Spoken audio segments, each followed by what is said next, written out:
반갑습니다. 벌써 월요일인데요. 한 주를 시작하는 마음, 출근길 발걸음 무거워도 부쩍 따뜻해진 날씨와 활짝 핀 거리의 꽃을 보면서 마음만은 가벼우셨기를 바랍니다. 오늘 저도 역시 뉴스 안에서 무거운 소식들을 접하면서 마냥 봄을 즐길 수 없는 이 현실이 안타깝게 느껴지게 됐습니다. 자, 그럼 오늘도 힘을 내서 이준석의 밤새도록 라이브 함께 달려보겠습니다.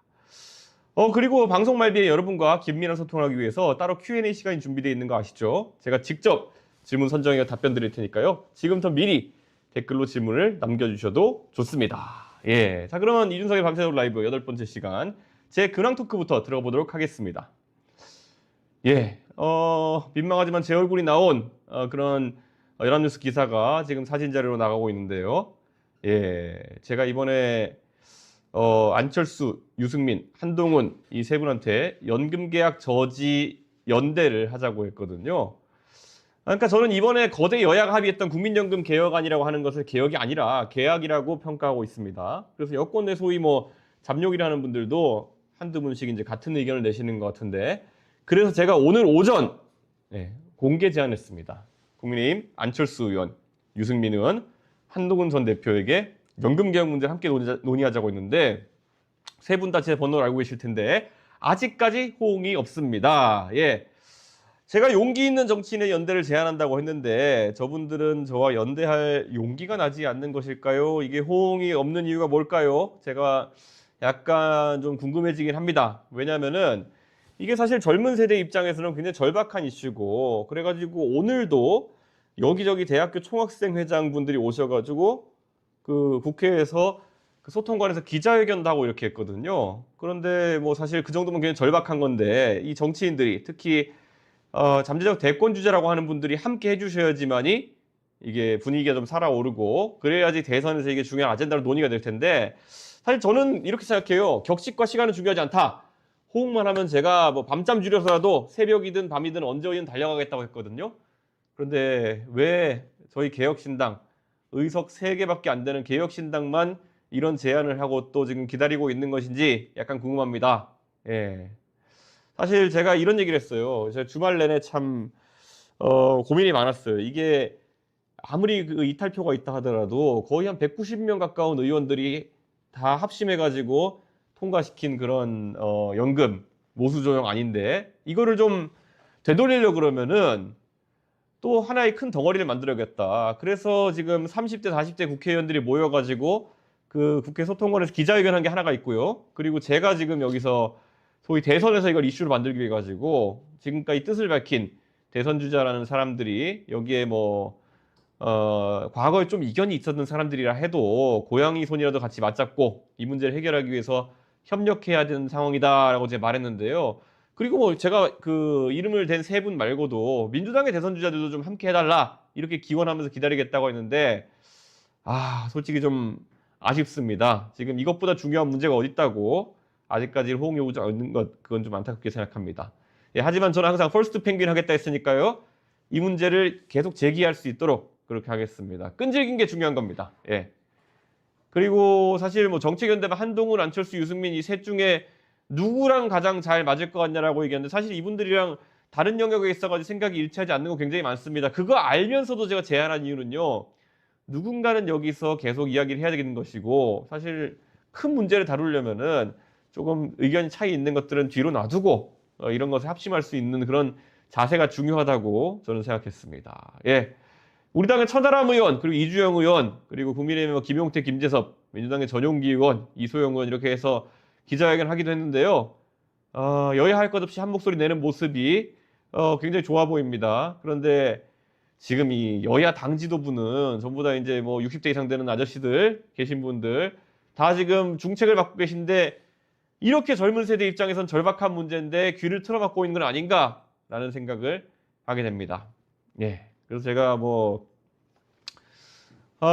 지금 아직까지 한동훈, 안철수, 유승민이 세 분이 호응이 적은데요. 제가 이분들한테 영상 편지를 쓰자면요. 예, 아무리 지금까지 서로 아웅다웅하고 있었어도요. 지금 이 미래 세대에게 연금의 책임을 온팡지게 뒤집어 씌우는 이 야합에 대해 가지고는 우리가 하나의 목소리로 내야 된다. 그리고 그렇게 했을 때 사실 보수 진영 내에서도 개혁적인 목소리가 있다는 것을 많은 국민들이 알게 될 것이다. 그러지 않으면 지금 저 탄핵 반대하는 보수들의 목소리 속에 나머지 합리적인 그리고 좀 개혁적인 정치를 해보려는 보수들의 목소리는 다 사라져간다. 그 위기의식을 갖고 함께 했으면 좋겠다. 이런 말씀을 드립니다. 예, 오늘도 항상 얘기 드리지만요. 벌써부터 1,400명 가까운 분들이 함께 해주고 계신데요.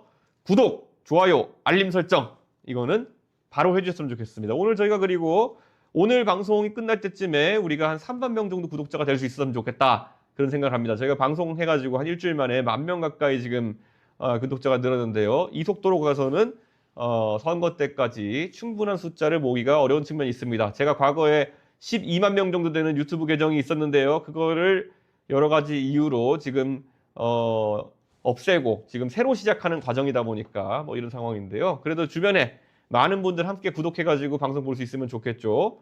다 같이 구독, 좋아요, 알림 설정 해주시면은 재밌는 얘기 매일매일 찾아뵙도록 하겠습니다. 예. 자, 그럼 오늘 제가 고른 이슈 픽 첫 번째 주제부터 보겠습니다. 예. 정계선 대 김복형의 대결. 야, 이게 무슨 말이냐면요. 이번에 한덕수 총리 탄핵 결과를 보면요. 헌법재판관이 5대 2대 1의 판결을 내렸습니다. 예, 일단 이 결과를 보면서 문영배, 이미선, 김영두, 정정미, 김복형 재판관이 기각을 하겠다고 하셨고요. 정영식, 조한창 재판관이 각하. 그 딱 한 명, 정계선 재판관만 인용 의견을 냈다고 하는데요. 저는 뭐 이거는 지난번에 이진숙 방통위원장 탄핵이 4대4로 갈렸을 때부터 조금 예측하기 어려운 상황으로 된 거 아닌가라는 생각을 합니다. 그때 저는 이진숙 방통위원장은 뭐 사실 하시는 일이나 하시는 언행이나 이런 것들이 다소 국민들에게 비판받을 소지가 컸고 청문회 과정에서 뭐 빵 사는 문제 이런 것 때문에 말이 많았지만은 그래도 일을 한 지 하루 이틀밖에 안 됐는데 그거를 탄핵을 때리면은 이거는 탄핵 사유가 불충분하다 해가지고 전원 기각으로 돌려보낼 거라고 생각했거든요. 그런데 그때 4대4가 나오는 걸 보고 생각보다 이게 보수 진보 재판관들이 판단 기준이 좀 덩어리로 묶여 있구나 이런 생각이었는데요. 이번에도 5대 2대 1 이렇게 나오는 거 보면서 의외로 좀 이게 덩어리가 져 있다 이런 생각하게 됩니다. 근데 여기서 중요한 게요. 이 두 분이 이제 여성분들이에요. 한 분이 김복형 재판관, 한 분이 안경 쓰신 분이 김복형 재판관이고요. 그리고 한 분이 정계선 재판관인데 이 두 분이 이 여성 재판관 두 분이 쟁점 사안마다 계속 의견이 엇갈려서 나오고 있다. 네, 이런 겁니다. 사실 재판관들의 의견이 갈린 쟁점이 뭐였냐면요. 그 판결문에 보면은 내란 상설 특검을 임명하는 것을 회피했다. 그리고 국회가 추천한 헌법재판관 후보자 3명을 임명 거부했다. 이 두 가지거든요. 그 재판관 4명, 그러니까 문영배, 이미선, 김영두, 정정미 4분은 국회가 가지는 재판관 3인의 선출권은 독자적이고 실질적이다. 그래서 이거는 위헌이다. 그리고 위법이다. 라고 못을 박았어요. 그러니까 문영배, 이미선, 김영두, 정정미 이분들은요. 그 한덕수 총리가 잘못했다. 위헌이고 위법한 행동을 했다라고 보는 거예요. 하지만 이 정도 위헌 위법이 공무원의 직을 박탈할 정도에는 해당하지 않는다. 파면 사유에 해당하지 않는다. 라고 본 거죠. 그리고 또 당시 대통령 권한대행의 역할이나 범위에 대해서 논란이 있었기 때문에 사실 그 논란 과정 중에서 이런 상황이 발생했기 때문에 국민 신임을 위반했다고 단정할 수 없어서 파면 사유가 없다 이렇게 말씀하셨어요. 예. 그런데 김복형, 정계선 이 두 분의 여성 재판관은 핵심적인 부분 바로 헌법재판관 미임명을 놓고 정면 충돌한 겁니다. 먼저 김복형 재판관이 앞에 4분과 다르게 한덕수 총리의 행위가 위헌하고 위법하지 않았다고 별개 의견 냅니다. 그러니까 이게 헌법재판관을 국회 몫으로 추천해도 임명 안 해도 전혀 문제 없다. 이건 김복형 재판관이 굉장히 저는 특이한 의견이라 보는데요. 이런 식으로 하게 되면은 대통령이 임명권, 그러니까 국회가 누굴 추천한다 하더라도 그걸 임명하느냐 안 하느냐를 정할 수 있다는 얘기인데 그러면 사실상 저는 국회 추천 조항이 무력화되는 거 아닌가라는 생각을 하게 되는데 우선 김복형 재판관은 그런 의견을 낸 겁니다. 근데 반면에 정계선 재판관 이분은 헌법재판관 임명 거부한 거, 내란 특검 후보자 추천 회피한 것도 위헌 위법이고 이거 둘 다 파면에 이를 정도로 중대하다라면서 한덕수 파면 인용 의견을 냈던 겁니다. 그러니까 이게 저는 이 두 분이 완전히 정면 충돌하는 걸 보면서 아니 우리나라 헌법은 하나잖아요. 우리나라 헌법은 하나고 이걸 어떻게 해석하냐에 따라 가지고 이제 재판관들이 판단 내리는 건데 두 분 다 보면은 충분히 비슷한 교육기관에서 다 교육을 받으셨고, 예. 이분들 뭐, 다 법관으로서 이력도 충분하고 이랬던 분들인데, 이렇게 헌법 규정 하나를 놓고 해석하는 데 있어서 완전히 상반된 그런 판단하신다? 저는 이거는, 굉장히, 특이한 상황이다. 저는 이렇게 봅니다. 그래서 이 두 분이 그래서 좌우의 상징처럼 여겨진다고 합니다. 그러니까 이게 헌법재판소가 아무래도 민주당 추천도 있고 국민의힘 추천도 있고 대통령 추천도 이렇고 이러다 보니까 자기 추천해준 사람들의 분위기를 좀 따라간다 이런 얘기가 나오는 거죠. 그래가지고 정계선 재판관이 한덕수 총리를 파면시켜야 된다 주장했기 때문에 이분이 어쩌면 약간 왼쪽의 상징 그리고 그 외에 보면은 그 나머지 재판관들이 5분 같은 경우에는 지금 좀 다른 의견을 갖고 있잖아요. 그리고 김복형 재판관 같은 경우에는 완전 이거 강볼 보수 아니냐 이런 식의 얘기를 하는 분도 있는 거죠. 근데 사실 전 너무 나간 게 아닌가 아직까지는. 그러니까 이분들이 지금 우리가 헌법재판관에 대해서 관심을 갖기 시작한 게 이 민주당의 줄 탄핵 과정 속에서 이제 한 2-3개의 재판에서 이제 의견이 갈리니까 아 이분들이 어떤 성향이거나 파악해 나가는데요. 통계적으로 봤을 때 적어도 이 정도 그 경향성을 판단하기 위해서는 한 3번, 4번 정도 이제 좀 이런 판단이 지속돼야지만 아 이분이 이래서 했구나라는 걸 할 수 있는 건데 그래도 워낙 민감한 상황이고 곧 윤석열 대통령의 탄핵 심판 결과를 봐야 되기 때문에 아무래도 좀 민감하게 사람들이 반응하는 것 같습니다. 그런데 정계선 재판관이요. 그 민주당 몫을 뽑힌 분인데요. 이분의 이력에 대해서 혹시 많은 분들이 궁금해하실 텐데요. 이분이요. 거의 공부의 신입니다. 예, 이 정계선 재판관 민주당 추천이신데요. 완전 공신입니다. 1987년도에 이분이 서울대 의대를 들어가요. 예, 그런데 거기서 조영래 변호사, 인권 변호사죠. 전태일 평전을 읽고 진로 변경을 하기로 합니다. 그래서 재수를 해가지고 서울대 법학과에 다시 들어갑니다. 그래서 서울대 재학 중에는 동아리 활동을 열심히 한 운동권 출신으로 알려져 있습니다. 야, 세상에 대한민국의 서울대 의대랑 서울대 법대를 같이 붙은 사람이 지금까지 대한민국이 생긴 이래 10분이 될까요? 예. 제가 아는 분들 중에 보면은 서울대 의대를 나왔다가 사법고시가 돼가지고 검사하신 분은 제 친한 형님 중에 있습니다. 그런데 이렇게 의대 갔다가 법대 갔다 이런 경우는 굉장히 드문 그런 케이스다. 그래서 95년도에 37회 사법시험에 수석 합격을 합니다. 수석 합격. 그래서 진보 성향 그 판사들 모임인 우리법 연구회 출신이다. 이걸 많이 들어보셨죠? 우리법 연구회. 그런데 이분이 내린 판결 중에서 이명박 대통령에 대한 1심 재판에서 징역 15년을 때립니다. 그러니까 이분이 그러니까 이렇게 볼 수도 있는 거예요. 이분이 보수냐 진보냐 이전에 이분이 좀 권력자에 대해 가지고 굉장히 세게 때리는 스타일이다. 이명박 대통령한테 15년 때리시고 그리고 또 이 한덕수 총리에 대해 가지고 되게 엄격한 그런 판단 기준을 갖고 있고 이렇게 볼 수 있는 겁니다. 예.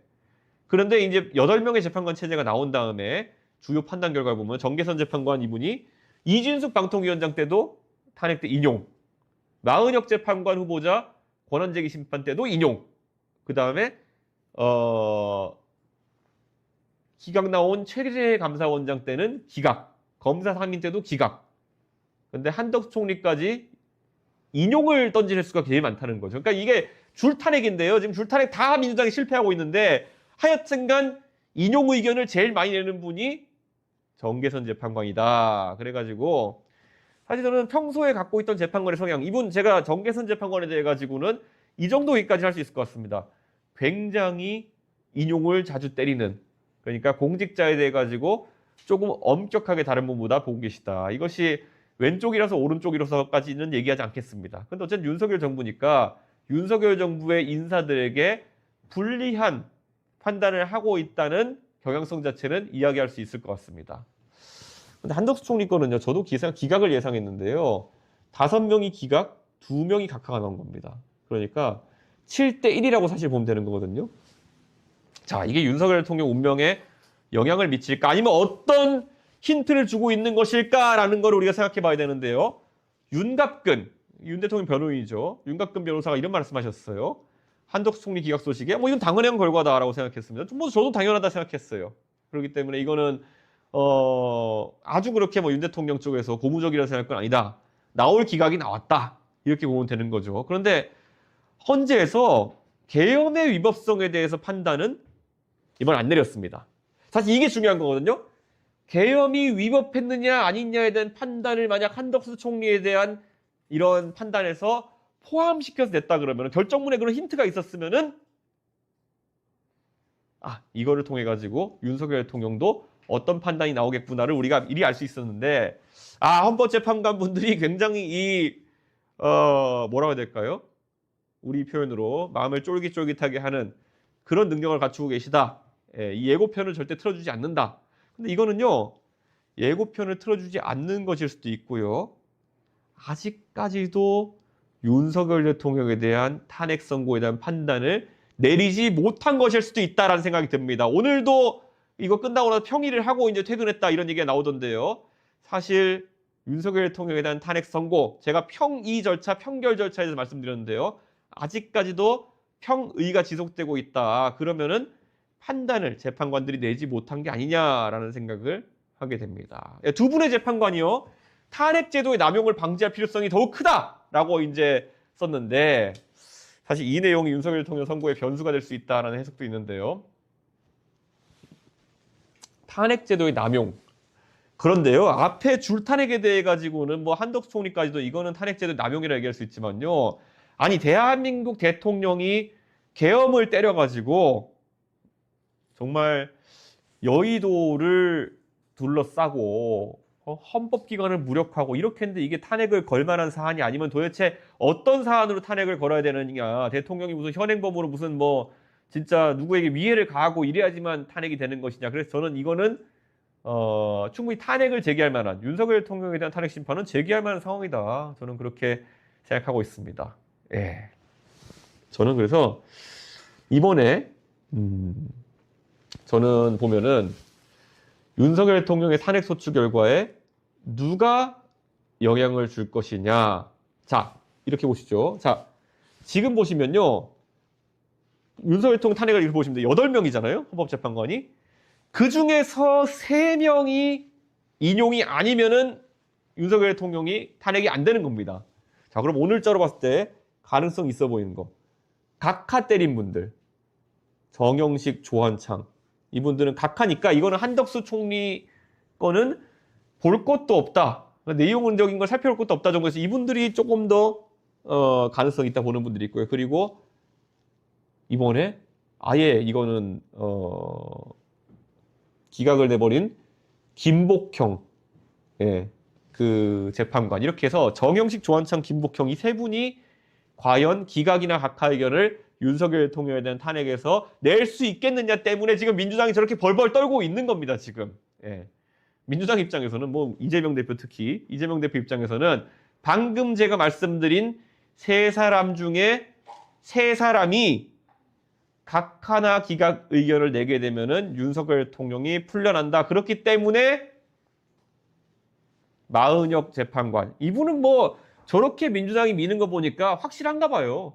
이 마은혁 재판관에 대해 가지고는 이분이 들어가면 인용표 돌리기 확실하다고 지금 민주당이 보고 있는 것 같은데 이분 하나를 넣어야자면 좀 안심하겠다라는 생각에 이재명 대표가 지금 장외 투쟁도 하고 이렇게 분위기 만들어가고 있는 건데요. 근데 마은혁 재판관을 한덕수 총리가 임명할 가능성은 없어 보인다. 왜 그럴까요? 자, 굳이 한덕수 총리 입장에 봤을 때는요. 뭐가 예뻐서 이재명 대표와 민주당이 뭐가 예뻐가지고 그들이 원하는 걸 해주겠냐라는 얘기를 할 수 있습니다. 물론 이게 헌법과 법률에 따라 가지고 임명 절차를 지키라고 저도 이야기하지만요. 그렇다고 해가지고 한덕수 총리 정치적으로 이분 대한민국에서 한덕수 총리만큼 관운이 좋은 분이 어디 있으며 이분만큼 여러 정부의 요직을 거친 분이 어디 있으며 심지어 민주당에서 중요하게 생각한 노무현 정부에서도 총리를 지낸 분인데 이분에게 사실 처음부터 민주당에 대한 그렇게 거부감이라는 건 많지 않았을 겁니다. 그런데 이분에게 엄청난 불명예를 안겨주기 위해 가지고 탄핵 심판을 걸었던 상황 속에서 이분도 화가 난 거죠. 화가 날 수밖에 없겠죠. 제 추측이지만은. 그러면은 사실 민주당 입장에서는 한덕수 총리가 이걸 임명할 가능성은 없다라고 봐야 되는 거거든요.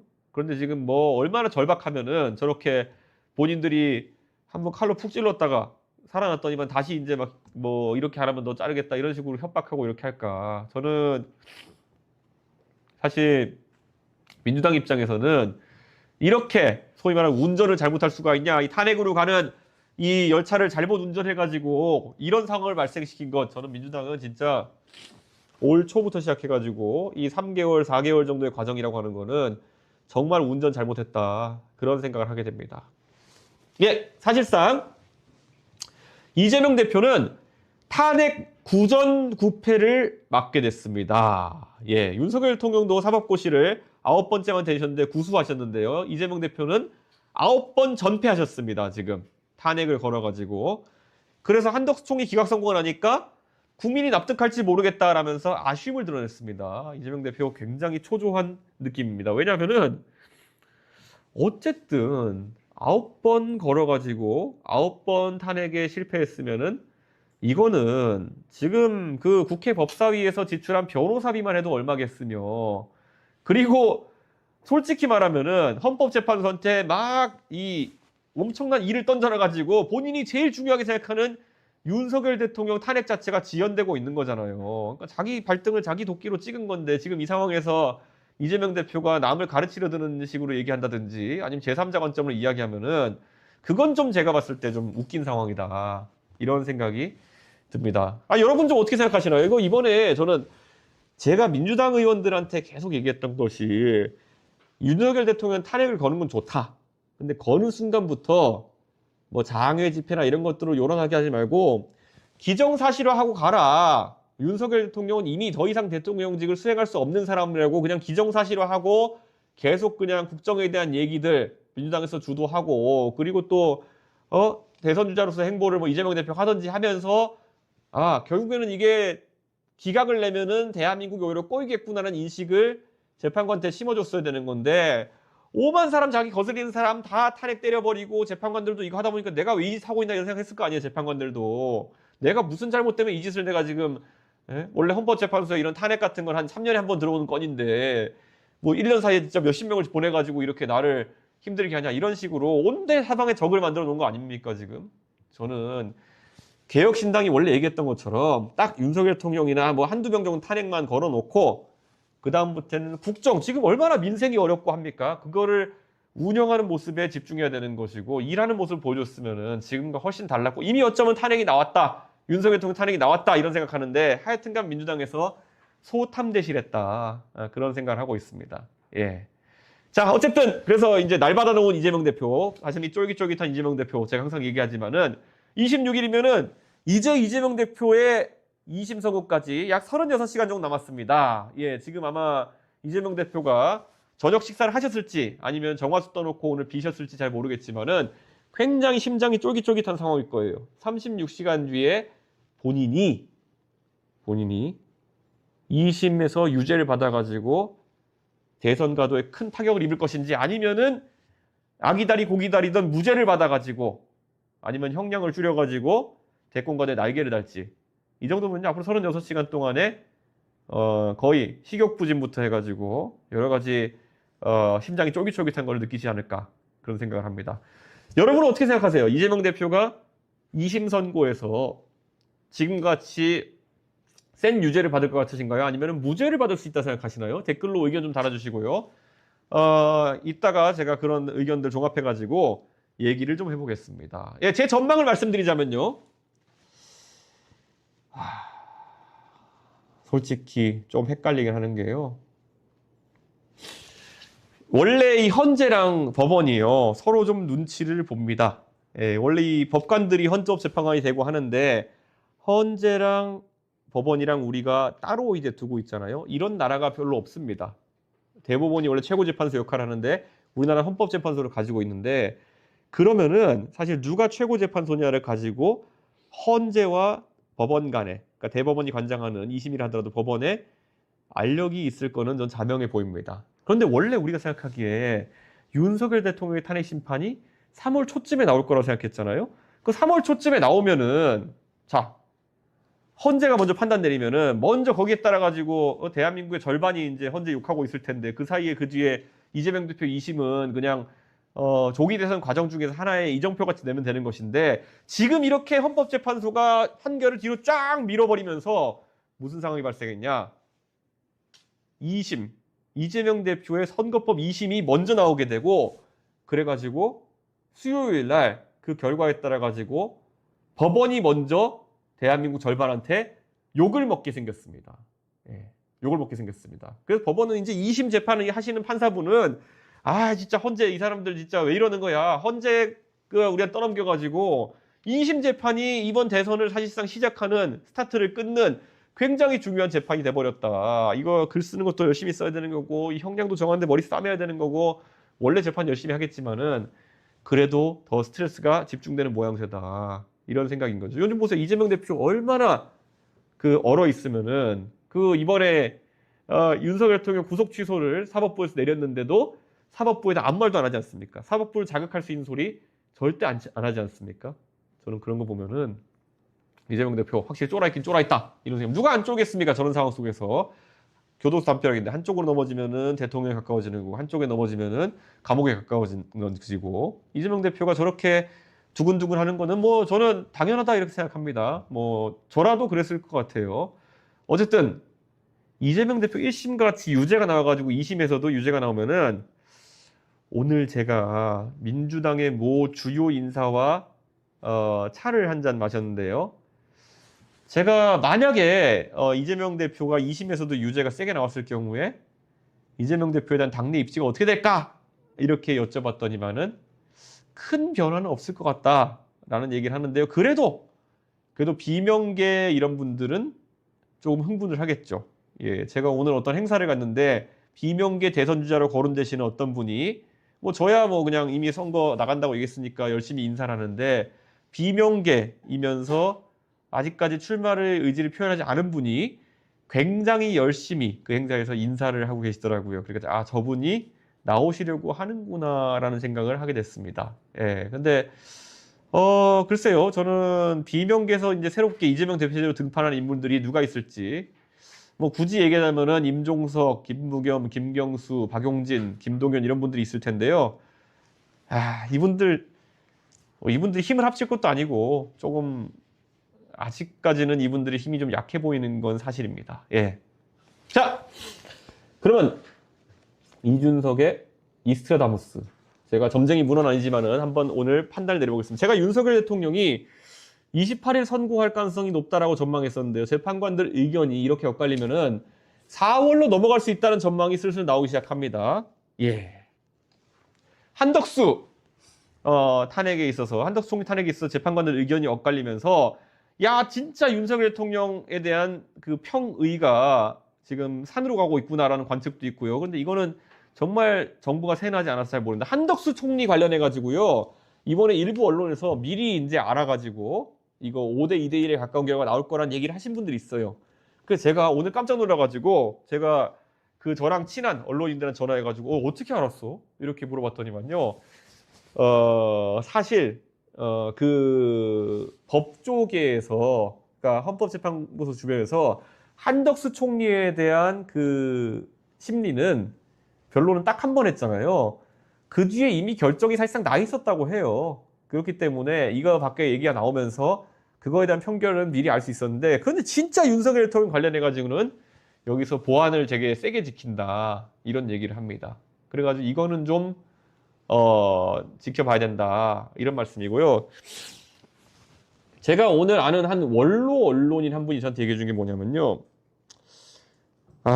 누군지 말씀은 안 드리겠습니다. 그런데 자, 이거는 그 재판관 중에 한 분이 자신과 진짜 가까운 지인에게 2월 말쯤 되는 시점에 자기는 이거는 각하거리다라고 얘기했다는 증언을 어떤 언론인에게 전달한 분이 있습니다.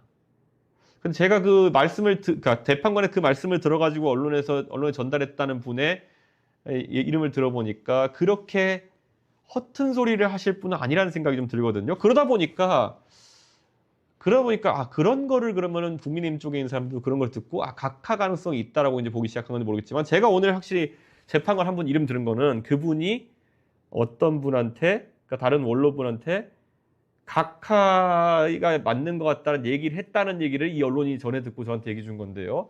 뭐 한 달이 건너서 들은 거기 때문에, 두 달이 건너서 들은 거기 때문에 제 생각에는 약간은 좀 더 크로스 체크를 해봐야겠지만은, 저는 어쨌든 그런 얘기가 조금씩 하나씩 돌고 있다라는 얘기를 여러분께 전해드렸습니다. 예, 지금 동시 접속자 3,000명을 돌파했는데요. 정말 많은 분들이 오늘도 함께 해주고 계십니다. 예, 저희는 10,000명, 20,000명 될 때까지 열심히 방송하겠습니다. 아직까지 구독, 좋아요, 알림 설정 안 하신 분이 있다면은 바로 지금 눌러주시면은 감사하겠습니다. 지금 펭귄이 뛰어다니고 있죠. 예. 자, 그러면은 오늘 제가 고른 두 번째 이슈를 말씀드리겠습니다. 예. 민주 계속되는 헛발질입니다. 예. 예, 민주당 장경태 의원, 저랑 진짜 친합니다. 민주당 장경태 의원이 예전에 정말 저는 장경태 의원을 제가 왜 친하게 지내고 좋아하느냐라고 많은 분들이 얘기하는데요. 우선 이것부터 한번 얘기해 보려고요. 장경태 의원이 원래 서울 시립대 출신입니다. 시립대 출신인데, 장경태 의원이 이제 전남 순천 출신이고 이렇게 올라와가지고 이렇게 유학을 왔는데, 장경태 의원이 민주당에서 그 당의 자원봉사자 비슷하게 들어가가지고 선거 캠프부터 시작해가지고 결국엔 국회의원까지, 전국 청년위원장 이런 것도 하고 국회의원까지 올라간 굉장히 행동력 있는 사람이에요. 그리고 장경태 의원이 진짜 옛날에 국회의원 되기 전까지는 단칸방 그 반지하였던가요? 거기에서 이제 살면서 그 자리까지 올라간 거라 가지고 굉장히 그 시절부터 저랑 친하고 한데, 장경태 의원이 뭐 민주당에서 워낙 오랫동안 활동해 강성 이미지가 좀 있어가지고 싫어하시는 분이 많겠지만은, 어쨌든 장경태 의원 열심히 의정 활동하는 그런 국회의원입니다. 이재명 대표가 잘 되면 이번에 하다못해 장관직으로도 거론이 되는 그런 이제 사람인데, 장경태 의원이 하여튼 이번에 또 한 건 했습니다. 예. 이번에 헌재 앞에서 시위하다가 저희가 몇 번 전해드렸는데요. 백혜련 의원님이 계란을 빵 맞아가지고 이제 문제가 됐었잖아요.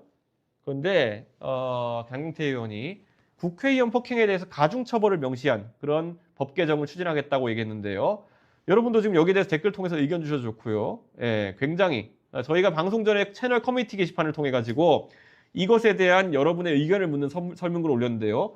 약 2시간 전에 2,600명이 투표를 하셨는데요. 88%가 국회의원 특권 강화 법안이다 라면서 반대한다는 뜻을 보여주셨고요. 한 12% 정도가 국회의원 폭행은 가중처벌해야 된다는 의견 주셨습니다. 다시 한번, 이건 정식 여론조사가 아니고요. 과학적으로 설계된 조사가 아니기 때문에 단순 흥미용으로 이제 보셨으면 좋겠습니다. 뭐 제 생각을 말하기 전에 다른 정치인분들 반응 보자면요. 홍준표 대구시장 이렇게 말했습니다. 민주당의 아버지란 이재명 의원을 때리면 그럼 사형에 처한다는 법안도 발의해라. 홍준표 대구시장 굉장히 재밌게 표현하셨는데요. 홍준표 시장이 이런 식으로 표현하셨고요. 국민의힘에서는 국민 위에 군림하려는 민주당 국회의원들의 특권 법안을 즉각 처리하기 바란다. 국민의 대표로서 권한의 임을 받은 국회의원이 국민을 가중처벌 대상으로 삼겠다는 발상에 개탄을 금할 수 없다. 이렇게 밝혔고요. 유승민 의원은 동물농장, 조지 오레 고전이죠. 이걸 언급하면서 모든 동물은 평등하다. 그러나 어떤 동물은 더 평등하다는 동물농장이 생각난다. 국회의원이 스스로를 돼지라고 생각하는 특권의식이다 라고 비판했는데요. 다 말은 화려하게 이렇게 하셨는데요. 저는 하여튼간 이번에 이렇게까지 가게 된 거는 백혜련 의원님이 어쨌든 계란을 맞으셨는데, 그 맞으신 거 자체는 여야에서 좀 그 자체로 되게 위험한 행동이라는 거를 인정했었어야 돼요. 그런데 이게 정쟁화되면서 뭐 국민의힘의 일부 의원님들이 아니 그거 백혜련 의원님 자작극 아니냐 이렇게 얘기하셨는데요. 제가 얘기하지만 그거를 뭐 그 계란을 사실 여기를 맞추려고 던진다더라도 여기 맞을 수도 있는 거고요. 굉장히 위험한 게 계란 투척이거든요. 백혜련 의원님이 그런 걸 감수해가면서 자작극을 벌였다고 주장하는 건 좀 너무한 거 아닌가요? 그렇기 때문에 저는 그런 감정적인 면 때문에 이런 가중처벌이라는 게 이제 나온 게 아닌가 싶은데요. 장경태 의원이 이제 기존 국회법에 보면 국회 회의 방해 금지죄가 이미 있는데 의정활동 방해 금지죄를 확대하겠다는 내용을 넣은 건데요. 이 회의장이 아니라 좀 넓은 범위의 의정활동으로 이제 하겠다는 건데요. 저는 뭐 가중처벌되면 형량이 얼마가 되느냐? 원래 일반 폭행죄는 2년 이하의 징역인데요. 국회 회의를 방해할 목적이면 5년 이하의 징역, 특수폭행 상해 시에는 7년 이상의 이하의 징역으로 형량을 높이자는 얘기입니다. 예. 회의장이나 그 부근에서 폭행당하면은 그 형의 절반을 또 가중처벌할 수 있는 규정도 포함됐다고 하는데요.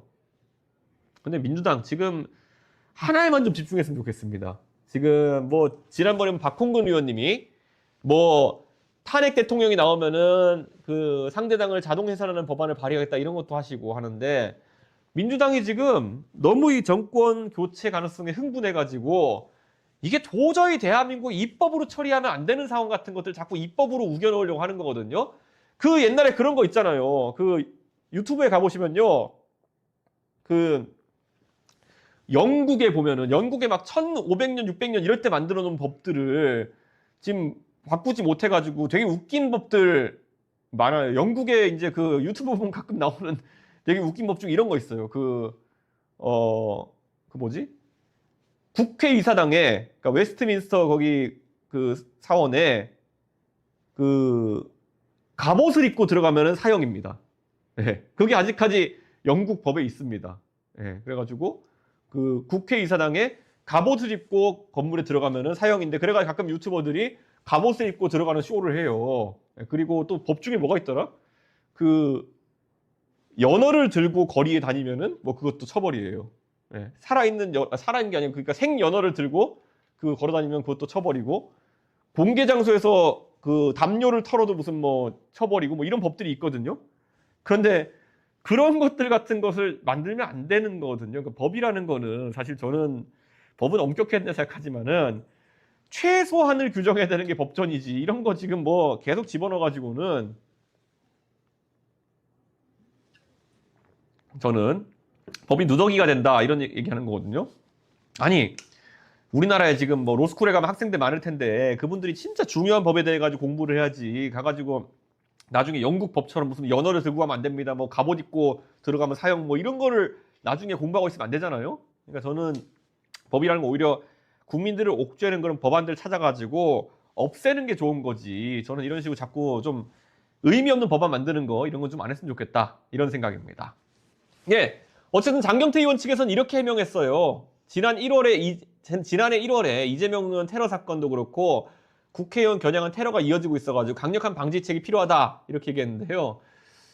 뭐 알겠습니다. 근데 지금 있는 법이 처벌 못하는 거 아니거든요. 이재명 대표 그 테러한 분은 벌써 이제 징역 15년인가 받았을걸요? 그래가지고 복역 중일걸요? 사실 그렇기 때문에 이미 처벌하는 법이 있는데 이 국회의원을 위해 가지고 따로 특별한 법을 만들어야 되냐 이거에 대해 가지고 지금 국민들이 지적을 하고 있는 겁니다. 그리고 이건 좀 특별한 얘기인데요. 헌재 앞에 그 유튜버들이 카메라가 많았을 텐데 그 백혜련 의원님께 그 날계란을 던진 그 피의자가 경찰에서 아직까지 특정을 못했다고 합니다. 거기 뭐 CCTV도 많을 것 같고 이런데 그분이 특정이 안 돼가지고 그 계란이 그 깨진 상태로 지금 그 국과수에 가 있다고 합니다. 아니, 그러니까 국과수에서 지금 범죄자들 굉장히 뭐 살인 사건 이런 거 추적하고 있을 텐데 백혜련 의원 계란을 누가 던졌는지를 지금 국과수에서 수사하고 있다고 하니까 저도 이거는 약간 좀 몰랐습니다. 어쨌든 이 자작극 설이 계속 나와가지고 골치 아픈데요. 윤석열 대통령 측의 석동현 변호사가 뭐 저도 이분 아는 분인데 석동현 변호사가 SNS를 통해 가지고 바보가 아니라면 충분히 예상되는 일이다. 그래서 명백히 자작극이거나 99% 유도극이다라고 주장했던데요.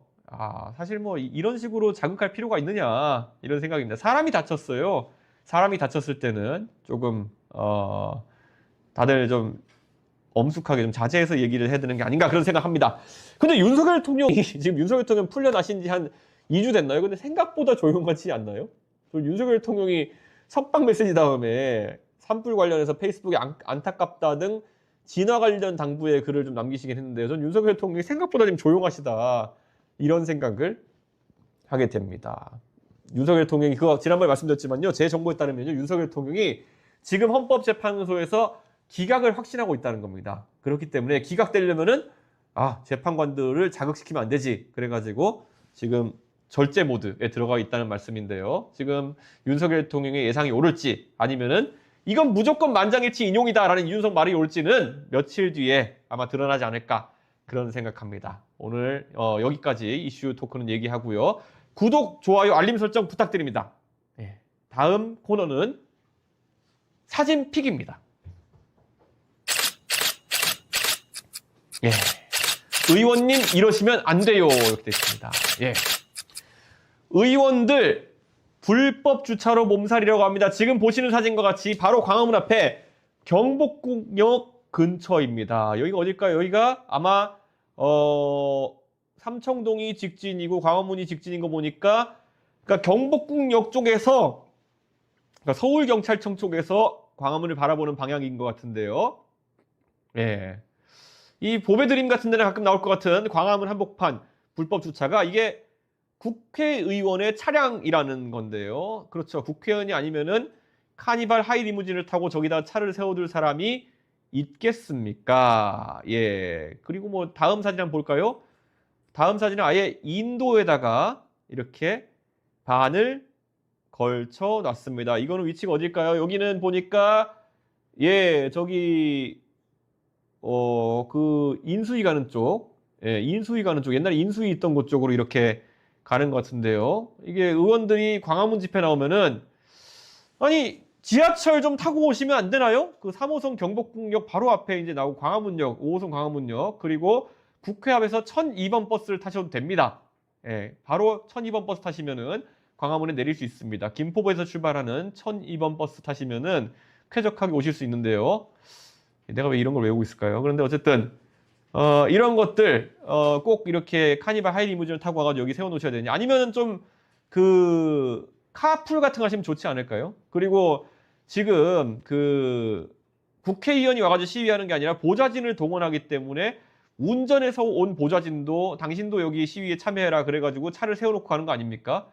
보좌진까지 동원해가지고 그러는 거는 보좌진은 엄연히 대한민국 국회에 소속된 공무원입니다. 그렇기 때문에 의정 활동을 보좌하는데 최대한 투입해야 되는 거지. 뭐 민주당 그 시위하는데 그 이재명 대표 다급하셔가지고 시위하는데 거기다 동원하시고 이러는 건 좀 아니죠. 보좌관들이 아무리 의원하는 일은 다 따라서 뭐든 해야 된다라는 주장도 있지만은 공무원이잖아요. 그러면은 너무 이런 의정 활동과 관계없는 일에는 동원하지 않으셨으면 좋겠다 이런 생각입니다. 예, 다음은 참 가벼운 입이라고 제가 표현하고 싶은데요. 오늘의 말입니다. 목소리로 직접 들어보시겠습니다. 필요하다면 여야 국회의원들이 모두 총사퇴하고 총선을 다시 치릅시다. 나라가 이런 내란 행위조차 진압하지 못하고 질질 끌면서 면죄부를 주는 반헌법적 상황으로 계속 간다면 그런 나라에서 배지를 달고 있는 것이 무슨 의미가 있겠습니까? 예, 이현주 의원님이 여야 국회의원들이 총사퇴하고 총선을 다시 치르자 이렇게 말씀하셨는데요. 저희가 주제를 민주당에 간 트로이 목마라고 했는데요. 이현주 의원 저랑도 친한데요. 갑자기 총사퇴 얘기를 하셔가지고 다들 많이 놀랐습니다. 국회 재건의 의미로 다시 총선 치르자는 건데요. 저 자리에 있던 분들 표정이 좀 피식피식 웃는 것 같기도 한데요. 여권에서 지금 릴레이 지지선이 나오고 있습니다. 그래서 지금 이현주 의원님을 트로이 목마다 이렇게 표현하는 국민의힘 의원들이 늘어나고 있습니다. 이현주 의원은 왜 이런 말씀하시는 거고 여권은 또 왜 이런 식의 트로이 목마라는 발언을 보이는 걸까? 이렇게 보면요. 자, 김민전 의원 이분이 또 재밌는 분이죠. 오늘 SNS에 이현주 의원은 총사퇴, 재선거 발언을 지지한다라는 거 올렸고요. 지금 원외 당협위원장이죠. 이상규 위원장, 성북을, 이용 전 의원, 하남갑, 조광한, 남양주 병, 신재경 남동울 위원장도 잇따라 비슷한 글을 게시하면서 이현주 의원에게 힘을 실어주고 있는 건데요. 이현주 의원 입장에서는 지금 이렇게 뭐 국회의원들이 무기력하냐 이렇게 하는 의미도 있을 거고요.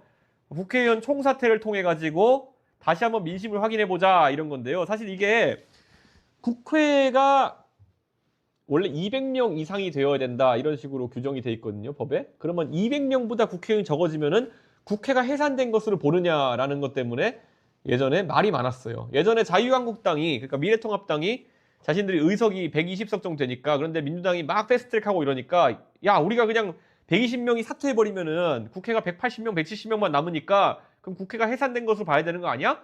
그래가지고 한번 국회를 해산해보자라는 시도 때문에 했었는데요. 그때 제가 알기로는 뭐 여러 학설이 있었지만은 그렇게 다 사퇴해버리면요. 그냥 재보궐선거 한다고 합니다. 그렇기 때문에 이현주 의원님의 의도와는 다르게 다 사퇴해버리면요. 그냥 재보궐선거 하는 거다. 이렇게 말씀드릴 수 있을 것 같습니다. 뭐 다른 학설이 나올지도 모르겠지만요. 그래서 뭐 이거는 사실 이현주 의원님이 좀 관심은 끌었지만은 어떻게 이렇게 뭐 하자는 건지는 잘 모르겠습니다. 근데 여당에서도 윤상현 의원이 국회 예산을 주장하기도 했습니다. 양측 셈법이 좀 다르긴 한 것 같은데요.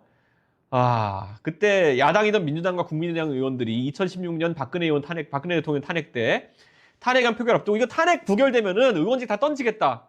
이렇게 말했거든요. 근데 그때 탄핵안이 가결됐기 때문에 별일은 없었지만요. 아까 말씀드렸던 것처럼 국회 자동 예산 요건에 대해 가지고 굉장히 이제 이것에 대해서 말이 많은 거죠. 그래서 200석 미만으로 국회가 되면은 이게 자동으로 해산되는 것이냐라는 것인데 이거 어렵다. 그리고 의원직 사퇴는요. 의원직 사퇴서만 땡 던진다고 되는 게 아닙니다. 국회의장이 사퇴서를 받은 다음에 수리해야 돼요.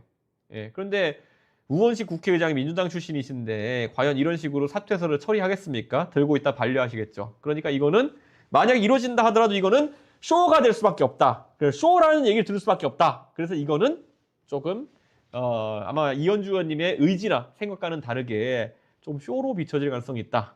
이런 생각입니다.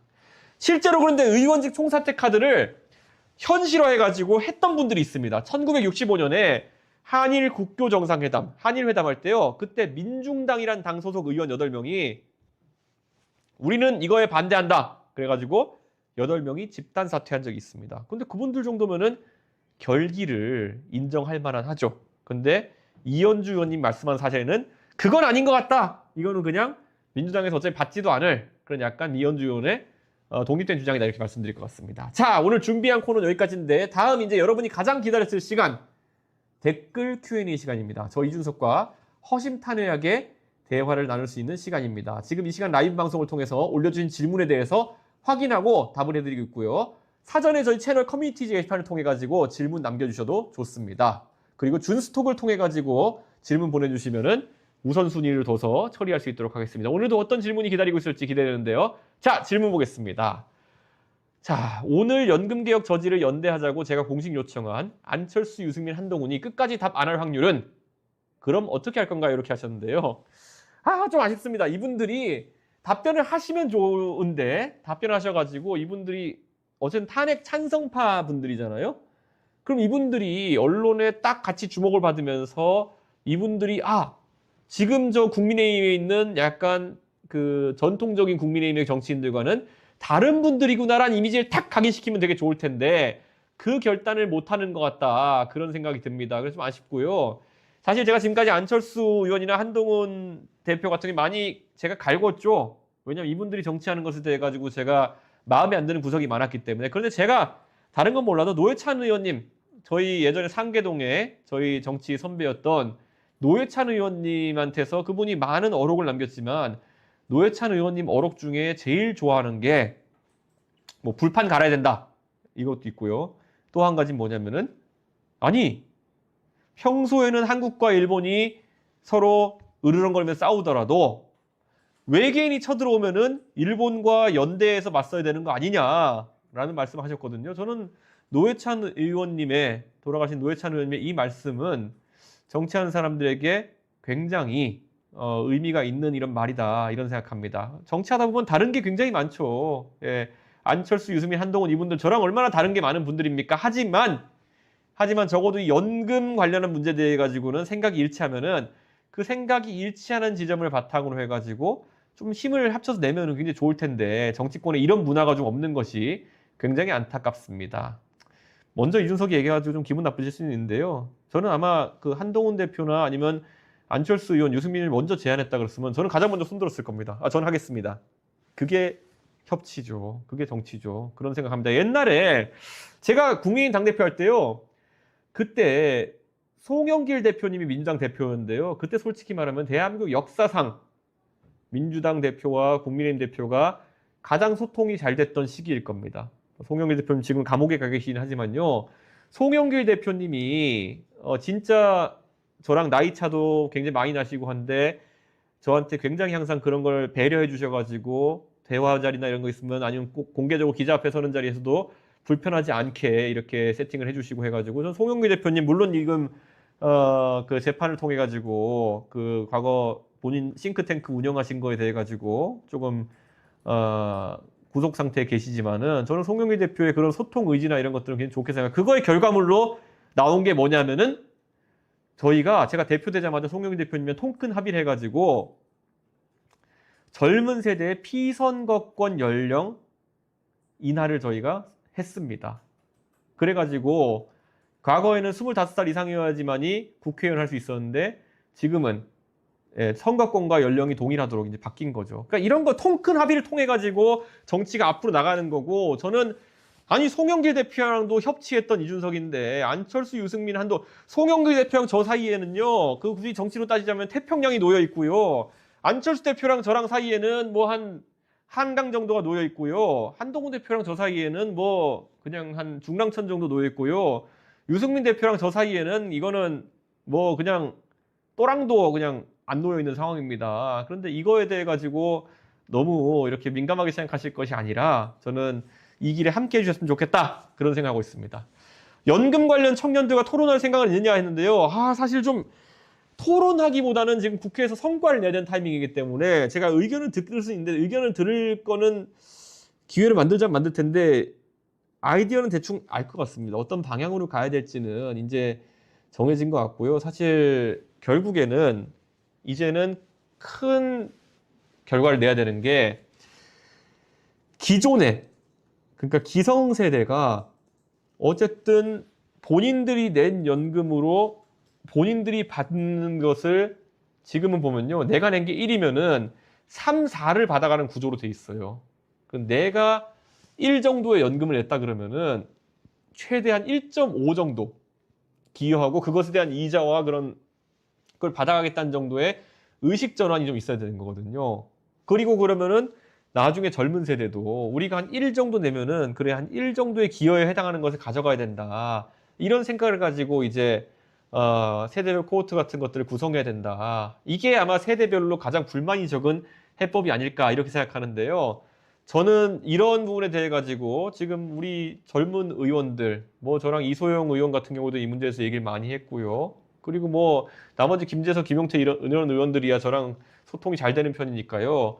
얘기를 해보려고 합니다. 그래서 아마 이런 청년들이 고민하는 지점을 선제적으로 안으로 만들어내야 된다. 그런데 이게 두 개의 리그가 있어야 되는 거거든요. 하나는 이 3040 국회의원들이 모여가지고 이런저런 주장하는 리그 하나 있어야 되는 게 맞고, 그리고 또 하나는 제가 계속 그래서 아쉬워가지고 안철수, 유승민, 한동훈 이분들한테 어떻게 좀 같이 해보자 이렇게 얘기하는 게 대선 주자 리그가 있어가지고 이 대선 주자들이 각자 각 당의 경선 토론이든지 아니면은 뭐 나중에 본선 TV 토론인지에서 계속 이걸 이슈화 시켜야 되는 겁니다. 대선 토론회, 경선 토론회 이런 거는요. 정치 관련된 방송 중에 유일하게 시청률 30-40% 나오는 방송입니다. 시청률 30-40% 나오는 자리에서 이 젊은 세대에게 중요한 문제가 다뤄지는 것이 무엇보다 중요하기 때문에 이 30, 40대 젊은 의원들과 별개로 대선 주자들이 이 판에 껴야 된다. 이런 말을 하는 겁니다. 예. 자, 이거 또 들어온 질문인데 윤석열 대통령 탄핵 선고일 언제쯤을 예상하냐 그랬는데요. 저는 28일을 계속 유력하게 보고 있는데요. 근데 계속 4월 달의 그림자가 드리우기 시작하는 것 같다. 이런 생각입니다. 사실 이거 이제 맞추는 게 의미가 없는 상황이 돼버렸는데요. 계속 늦춰져가지고. 저는 윤석열 대통령이 좀 어떻게든 빠른 판단을 통해 가지고 결과가 나왔으면 좋겠는데 아쉽습니다. 예. 한국 AI는 잘하고 있는 건가요? 라고 이렇게 물어주셨는데요. 한국의 AI를 잘하고 있느냐라고 물어보시면요. 두 가지가 있습니다. 결국 AI에 있어가지고 파운데이션 모델, 우리가 챗 GPT라고 하는 오픈 AI 모델 같은 것들, 그리고 거기에 얹히는 LLM 같은 것들, 이런 좀 것들을 잘 만드는 게 하나가 있을 것이고 이것을 응용해가지고 여러 가지 산업을 발달시키는 게 있을 거예요. 그래서 저는 이 모델에 관한 부분은 갈수록 상향 평준화가 될 가능성이 높다라는 생각해요. 어떤 이런 지금 우리가 보는 AI 영역에 대해서. 그럼 이제 다른 고도화된 모델들이 또 나오겠죠.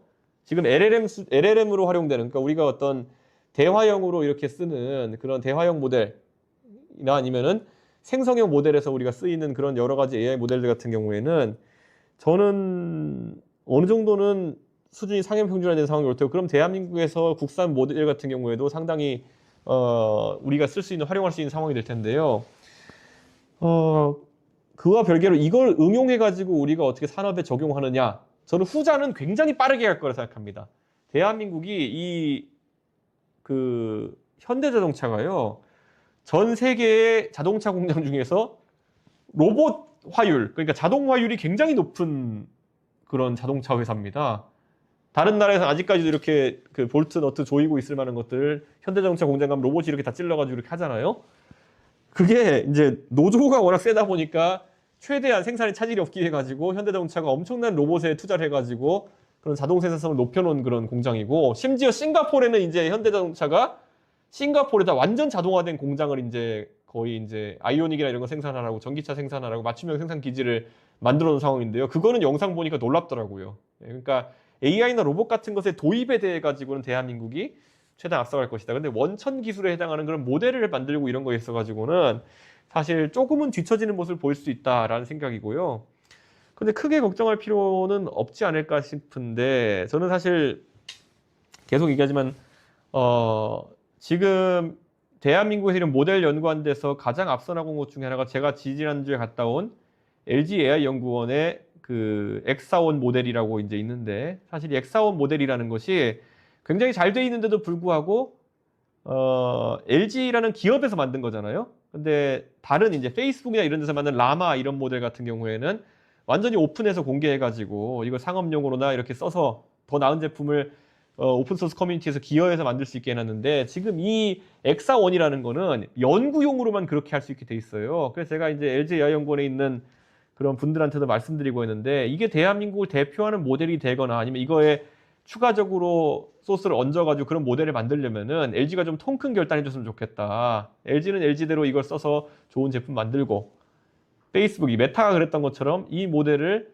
약간의 상업용 활용도 가능한, 이걸 이제 MIT 라이선스나 아니면 BSD 라이선스라고 이제 얘기하는데요. 이런 것과 호환되는 라이선스를 통해 가지고 좀 열어줬으면 좋겠다, 이런 이야기를 합니다. 지금은 LG 엑사원 모델의 라이선스라는 게 좀 특이하게 돼 있어가지고 연구용으로는 자유롭게 쓸 수 있는데, 여기에 상업용으로 뭘 만들게 되면은 좀 모델이 사용하기 어려운 그런 측면이 있습니다. 그래서 이런 것들을 좀 하고 싶습니다. 예, 이런 걸 좀 제안하고 싶습니다. 그러니까 완전히 오픈소스화된 그런 모델을 좀 기업에서 공개해줬으면 좋겠다.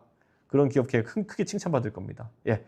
그리고 대통령이 되면 윤석열 사면 안 시킨다 했는데 사면권 자체를 없앨 생각이 있느냐 그랬는데요. 저는 윤석열 대통령 사면을 하기에는 이게 이런 거죠. 윤석열 대통령을 사면시키려면은 형이 빨리 확정되거나 아니면 구속 상태로 재판을 받아가지고, 예를 들어 대통령 임기가 5년인데 그 5년 사이의 임기 동안에 좀 한 형을 한 4년, 5년 사시고 난 다음에는, 예를 들어 내란죄라 그러면은, 그럼 그 다음에 사면에는 여론이 있을 텐데, 지금은 이 지난번에 그 구속 취소되는 해프닝 때문에 윤석열 대통령이 1심 재판만 한 3년 걸릴 가능성이 높습니다. 이게 원래 내란죄나 이런 거는 굉장히 다툴 부분이 많기 때문에 지금 다시 윤석열 대통령이 감옥에 들어가려 그러면은 유죄가 난다 하더라도 3년 정도 걸리는 거거든요.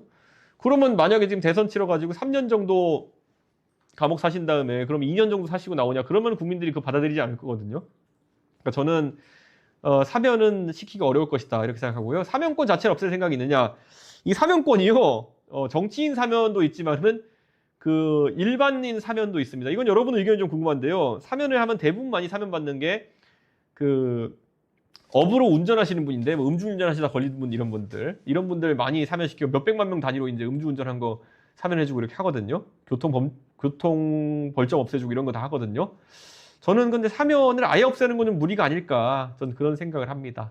그런데 사면을 하려면, 정치인 사면을 하려면은 적어도 일정량은 형기를 산 사람들, 그러니까 가석방이 원래 뭐 3분의 2 이상 이렇게 형기를 산 사람들한테 하는 거잖아요. 마찬가지로 그런 어떤 사면도 어느 정도 형기가 지난 사람에 대해 가지고 하는 거로 제도를 바꿀 필요는 있다, 이런 생각합니다. 이재명 대표와의 개인적인 일환 없나요? 그랬는데 저는 이재명 대표와는 사실 사석에서 만나본 경험이 없습니다. 그래서 잘 모르고요. 이준석 의원님 한일 관계를 어떻게 보시나요? 문재인처럼 극단적인 반일이나 윤석열처럼 대놓고 친이는 전 별론데 이런 얘기하는데요. 지금 솔직히 말하면은 대한민국이 어떤 대통령이 오더라도 소위 말하는 한미일 관계 속에서 더 열심히 할 것이냐 아니면은 중국과 러시아와의 관계 속에서 뭔가 더 열심히 할 것이냐를 양자택일 강요당할 가능성이 높다 이렇게 봅니다. 좀 더 큰 틀에서는 트럼프가 중국을 고립시키기 위해서 러시아와의 관계를 개선시킬 가능성이 있으니까 한편으로는 한국이 그러면은 중국과의 관계를 어떻게 풀어나갈까가 굉장히 중요한 지점이 되는 거겠죠. 그러면 저는 이 상황에 솔직히 말하면은 그 친중이냐 아니면은 중국과의 거리를 두느냐가 핵심일 것 같고요. 그런 과정에서 일본과의 관계는 좀 종속적인 변수로 되어가지 않을까 그런 생각을 합니다. 만약에 중국과 좀 소원한 관계가 될 것 같다 그러면은 일본과 가까운 관계가 될 것 같고요. 뭐 저는 이거는 좀 상대적인 면이 있다 이런 생각을 합니다. 최근에 교육계에서 디지털 교과서가 큰 화두로 떠오르는데요. 이에 대한 의원님의 의견을 듣고 싶습니다. 그런데요. 이거 AIDT라고 하죠. AI 디지털 텍스트북이라고 하는 건데 AIDT에 대한 반대 여론을 보내주신 분들이 굉장히 많은 건 알고 있습니다. 우리 동탄의 학부모들 중에서도요. 저한테 문자로 AIDT 도입에 대해서 우려를 나타내는 분들이 있는데요. 이거는 우리가 교육을 바라볼 때 아니면 책이나 컨텐츠를 바라볼 때요. 두 가지가 다르다는 걸 보셔야 되는 겁니다. 원래 우리가 책이라는 거는 시퀀셜이라고 하죠. 앞에서부터 뒤로 이렇게 순차적으로 보는 모델로 되어 있는 거기 때문에 하나의 플로우가 있는 겁니다. 그러니까 소설책을 읽으면 앞뒤로 처음부터 끝까지 읽어야지만 이 소설의 플로우를 읽게 되는 거죠. 그런데 지금 이제 AIDT 같은 경우에는 아니면 우리가 웹 브라우징을 할 때 보면은 하이퍼링크라는 개념을 사용하잖아요. 하이퍼링크가 뭡니까? 내가 예를 들어 이 페이지를 보다가 여기 띵 누르면 저기 100페이지로 넘어갔다. 그 100페이지 다시 띵 누르면 50페이지로 넘어갔다가 하이퍼링크라는 걸 타고 이렇게 왔다 가기 때문에 플로우 자체가 정형화되어 있는 것이 아니거든요. 사람마다 어떤 걸 소비하는, 컨텐츠를 소비하는 방식이 다 달라지고 이렇게 해서 특화되는 건데 이게 특화라는 것이 한편으로는 좋은 지점이 있습니다. 나한테 수준별로 맞춤 수업을 할 수 있다는 게 하나 있고요. 또 한편으로는 이것이 적용되는 순간 교실이 무너질 수 있다라는 얘기를 하는 분이 있는 거죠. 왜냐하면 내용을 이렇게 왔다 갔다 하는 것도 있고 문제 나는 것도 사람마다 다르게 나오고 그러면 이걸 왜 모여서 공부하냐. 원격 교육이나 이런 식으로 아이들이 받고 싶어 하겠지. 이러면은 학교의 기능 자체가 무너지는 게 아니냐 이런 얘기를 하는 경우가 있는데요. 제가 사실 예전에 중학생들 가르치는 일을 했을 때 교육봉사한테 했을 때 수학 가르쳐 보면은요. 그러니까 수준별 수업을 안 할 거면은 가장 어려운 게 뭐냐면은 아이들한테 예를 들어 같은 문제지를 줬을 때 아이들마다 수준 차이가 너무 나기 때문에 같은 20문제 저희는 40문제를 매일 주고 다 풀어라 이랬는데요. 아이들 푸는 속도가 빨리 푸는 친구는 40문제 뭐 30분, 오래 걸리는 친구는 12시간씩 걸리고 했거든요. 근데 이거를 한 교실에 가르치라 그러면 선생님은 돌아버리는 겁니다. 그렇기 때문에 AIDT나 이런 걸 통해서 우리가 만약 할 수 있는 게 있다면 가장 중요한 것이 아이들한테는 티가 안 나게 아이들 수준에 맞게 그 문제를 추천해주고 이런 기능이 굉장히 중요한 거거든요. 그러니까 문제 은행인데 아이들에게 위화감을 주지 않으면서 아이들에게 다양한 학습, 그 다변화된 학습 목표치를 부여할 수 있는 그런 게 굉장히 중요한 건데 그거를 지금 아마 AIDT가 제대로 구현을 못 하고 있습니다. 제가 알기로는. 그렇기 때문에 AIDT에 대해 가지고 우리 아이들을 지금 모르모트로 만들 수 없다. 이런 것 때문에 굉장히 지금 반대하는 여론이 지금 있는 건데요. 저는 AIDT의 그런 수준별 학습 기능이라고 하는 것은 굉장히 긍정적으로 본다. 그런데 이것이 완전히 검증된 상태에서 이게 사용돼야 되는 것이지 AIDT가 미흡한 부분이 있는 상황 속에서 아이들이 모르모트처럼 이렇게 돼버리면 곤란하다. 이런 생각을 합니다. 하지만 활성화되면요. 사실 학생 수준별 교육에 있어가지고 굉장히 큰 그런 도움이 될 거다. 이런 생각합니다. 예, 원자력 에너지 공기업에 다니는 개혁신당 당원입니다. 원자력 에너지에 대한 의원님의 의견이 궁금합니다. 그리고 신재생 에너지와 원자력 에너지의 상관관계에 대해 어떤 이해를 하고 계신지 궁금합니다. 이렇게 말씀 주셨는데요.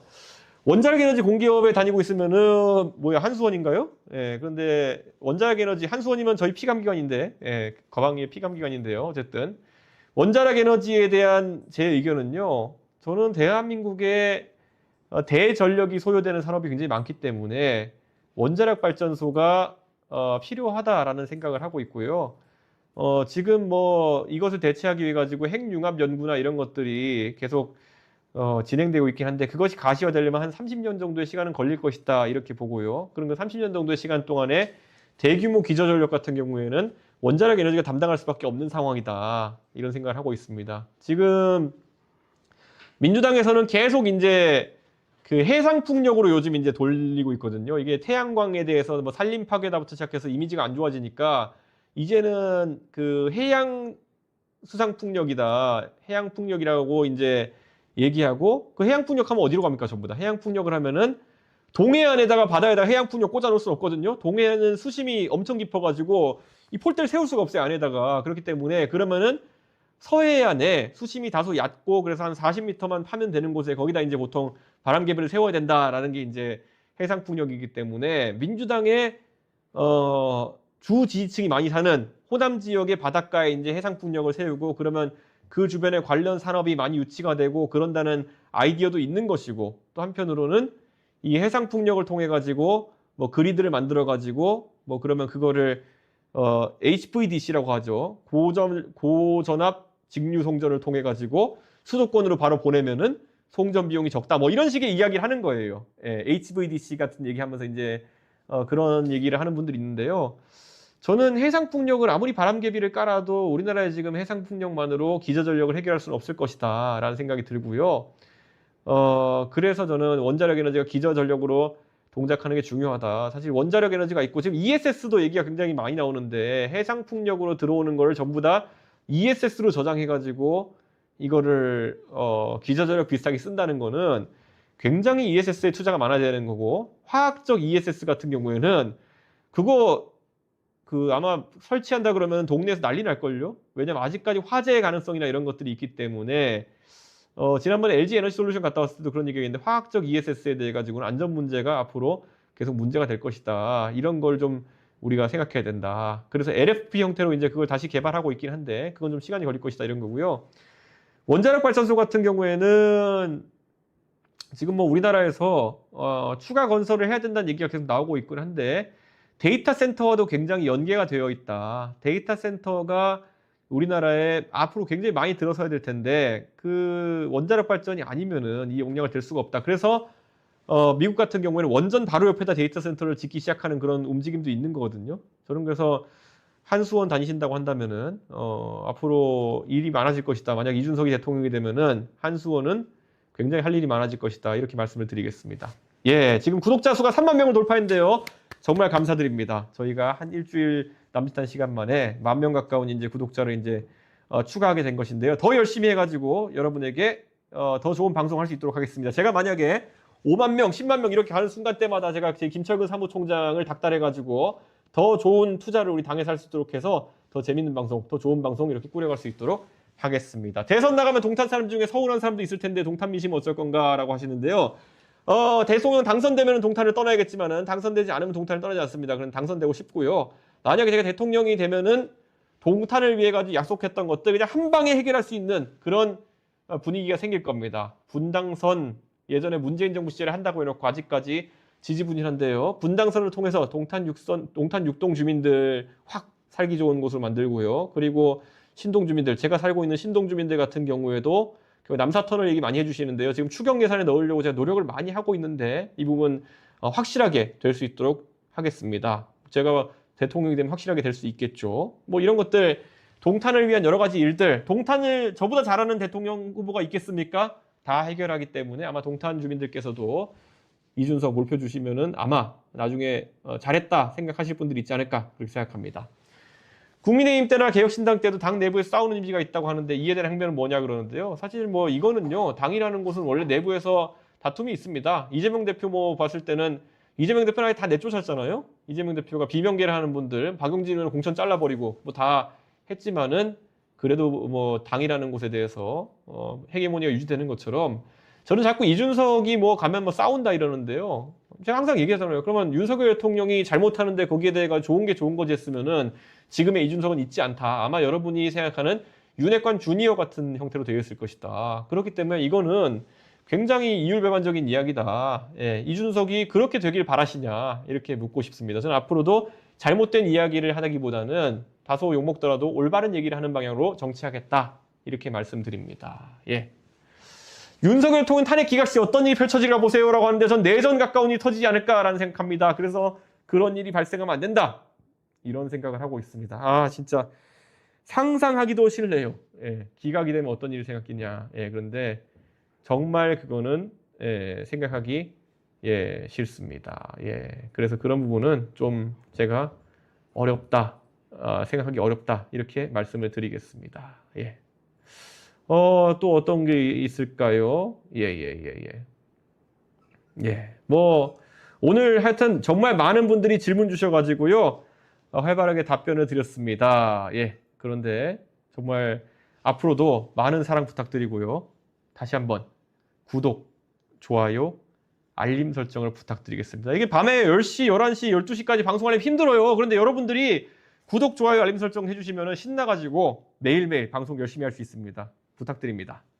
오늘 얘기는 여기까지 하겠습니다. 밤 10시엔 이준석의 라이브. 저는 내일 또 어김없이 밤 10시에 잊지 않고 여러분을 찾아뵙겠습니다. 오늘도 좋은 밤 되십시오.